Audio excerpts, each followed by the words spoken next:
The heart chakra has got 12 petals and it is red in colour.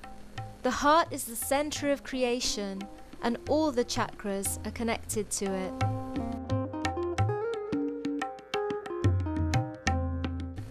On a physical level, the heart chakra is responsible for the respiration and heartbeat, and it is this chakra that produces the necessary antibodies to fight against any attack that tries to compromise our immune system.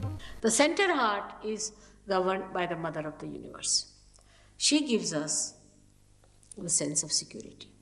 When you are at the age of 12 years, the bone that is in front here starts emitting antibodies. It creates antibodies within it till the age of 12 years. And then these antibodies are really the soldiers of the Mother of the Universe. We call her Jagadamba in Sanskrit language. And they spread to the whole of the body, and wherever there is an attack, they inform each other and they fight it out. These antibodies are created in the sternum bone, in the front side of the, we can say the ribs, where the ribs meet, thoracic region, that part, they stay there, are created till the age of 12 years. Now what happens in ladies especially, they are the mothers also.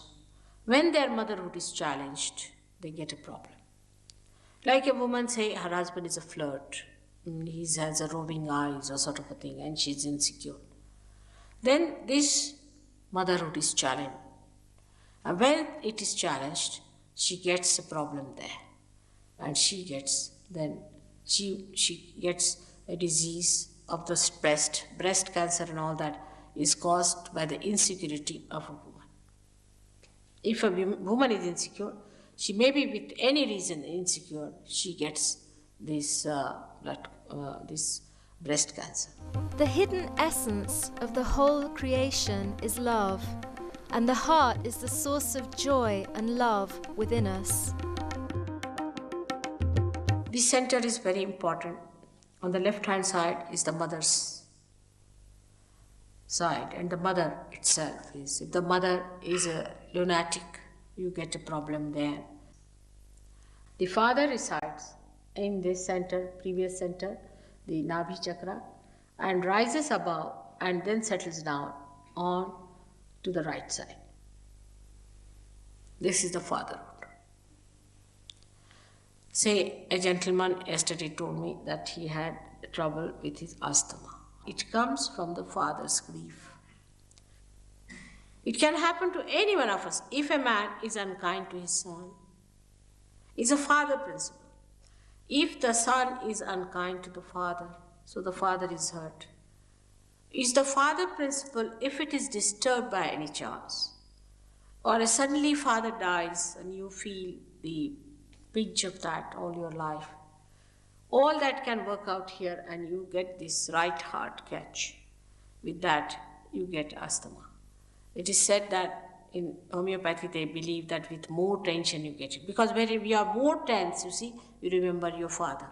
If he was here, he would have helped you. In the subconscious sometimes it works out. And that's how it adds to the problem. It is so simple to work out that you'll be amazed that if you have to just raise the principle of father in a person like that, who might be a dejected father, who might be a cruel father, who might be a son who has lost the father, can be anything. That you have to just put your hand on that part and just say a mantra, a chanting, which will raise or which will awaken the fatherhood in a full bloom, and you get cured.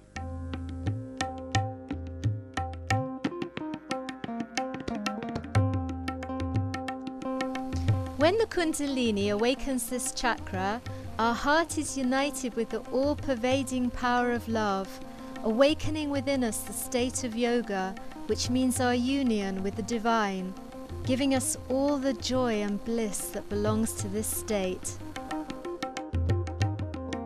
The spirit that resides on the left side of this chakra is nothing but the reflection of the Absolute within us, and it is what we should call our real or true inner self. There are two hearts. One is the heart of the spirit and one is the heart chakra. Spirit, it's a very ambiguous word. Even to alcohols we call it spirits, even to the dead souls we call them spirits, and even to the spirit, that is we are, the pure being, which is called as Atma in Sanskrit language, we call the word spirit. Here I am talking about that spirit, which is the pure being within you, which is a detached being within you, which is the witness within you, which sees you all the time, which watches you, which resides within you as joy and happiness in the heart. It resides in the heart. This spirit is not in our conscious mind, is not in our central nervous system, is not under our control. To give it an analogy, I say that the left side within us is like the brake, and the right side is like an accelerator in a car. Now, in the car, we are learning driving, sitting in the front seat, and there is the master watching at the back and seeing the whole play. Now, what you do is to go to the left, means sometimes you put the brake, sometimes you put the accelerator, make mistakes, and then you learn how to drive. That learning how to drive is the wisdom part of it, which comes to us through balancing our lives. Balance is the most important thing to begin with. But even if you don't have balance, I have seen in Sahaja very imbalanced people get into the balance. Now this balancing, left and right, or say of the brake and the accelerator, gives you a position where you can say, now you have mastered the driving. But still there is the master sitting at the back. Then you become the master. The master is the spirit within you. You become the spirit and you start watching yourself as a driver. The whole thing becomes like a play, like a drama. That you separate yourself and start seeing everything happening before your eyes. Everything happening just like a drama outside you. And you are not the part and parcel of it. So you enter into the area of your axis and the periphery loses its impact on you. You become a person who is silent, blissful, quiet, and sees the periphery, the movement of the periphery, but you are not in it. You are. You are in the outline of a meadow, on a hill, far away. In the landscape of a light pink sky, among sparkling pearls. Close by, in the water drop that quivers with 1,000 Close rainbows. by, in the water drop that quivers with 1,000 rainbows, on the tip of a delicate blade of grass.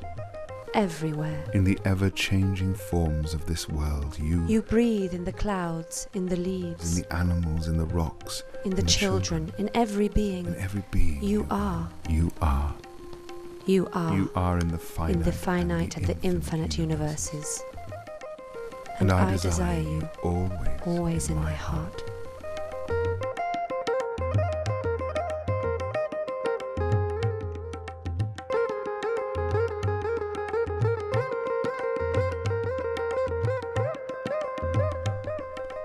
Now we can put our right hand on our hearts and observe our breathing.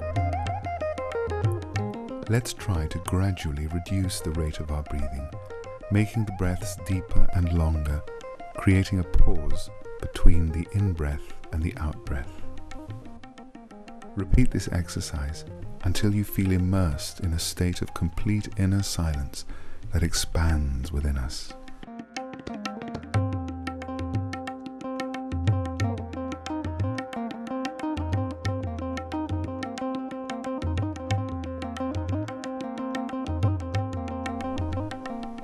Now let's try to feel in our hearts some of our qualities awakened by Kundalini.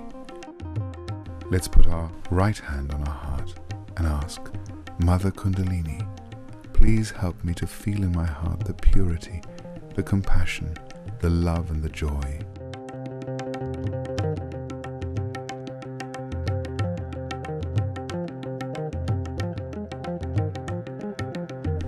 Help me to feel the poetry of life, the beauty of nature, and the harmony of the universe.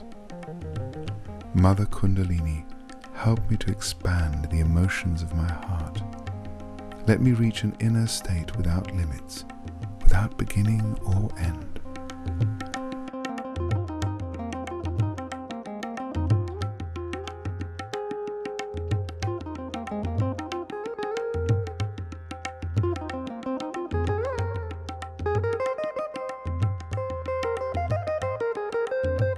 Please help me to rise above everything, to witness the universe in complete connection with the soul of the cosmos.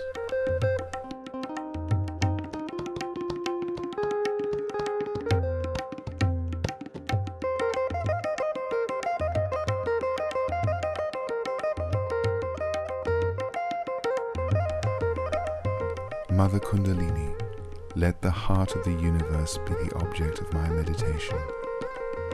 Help me to forgive from the heart with sweetness and lead me to reach an inner bliss.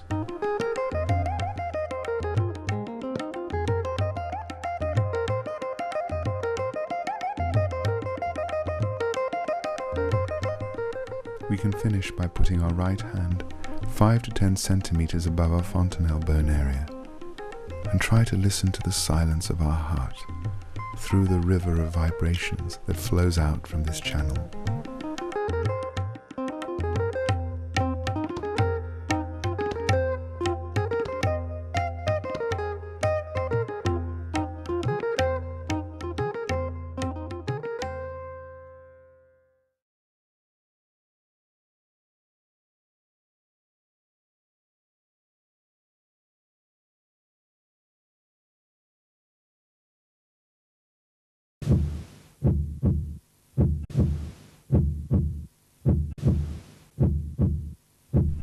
Let's put back our right hand on our heart and try to feel that we are part and parcel of the universal spirit.